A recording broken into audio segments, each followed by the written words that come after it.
Christ's passion and Christ's crucifixion on the cross should not inspire sadness.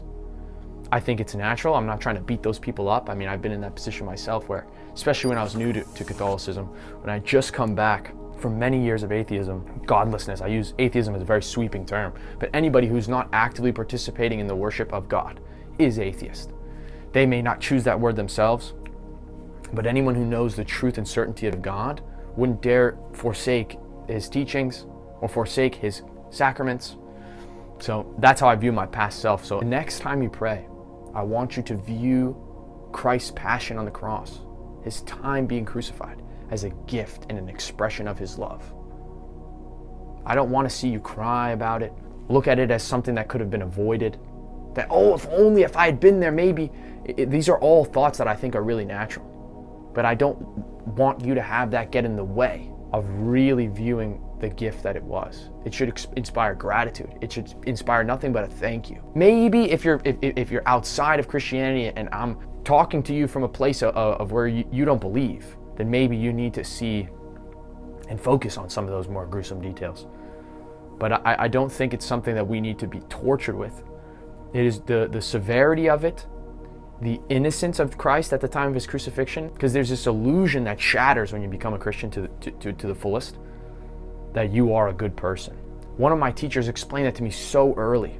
I have all these people online that I learn from, and I take their words as like a guiding light in my journey. And he looks into the camera and he says, your problem is you think you're a good person. Atheism can only exist because the person is viewing themselves, I'm pretty good. Come on, I don't need to pray. I'm a good guy.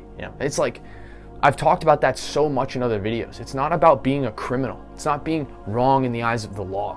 When you see the perfection that is Jesus Christ, and he suffered for us, and he entered willingly, he gave himself up. He did nothing wrong. More than doing nothing wrong, he spent all of his time healing the sick.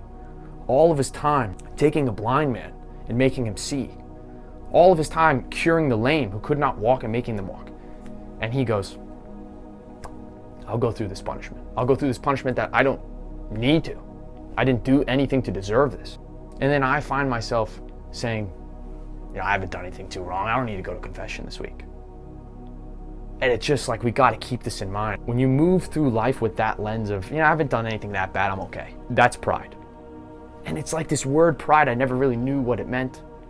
But we can look at so many times in scripture where it talks about man is like turning his nose up and saying, I haven't sinned. We could think of the tax collector who is bawling and crying on his hands and knees in the temple trying to ask for forgiveness. And then you have a rabbi walks in and has his nose up and says, at least I'm not a tax collector. And in that moment, the tax collector is higher to the Lord. The Lord sees that as a penitent act. And no matter if the tax collector causes others suffering, some would say taking from others, he's viewed as more holy. So that's us. We are the people looking at the tax collector saying, but not me though. Like, I'm doing good, I don't need to go.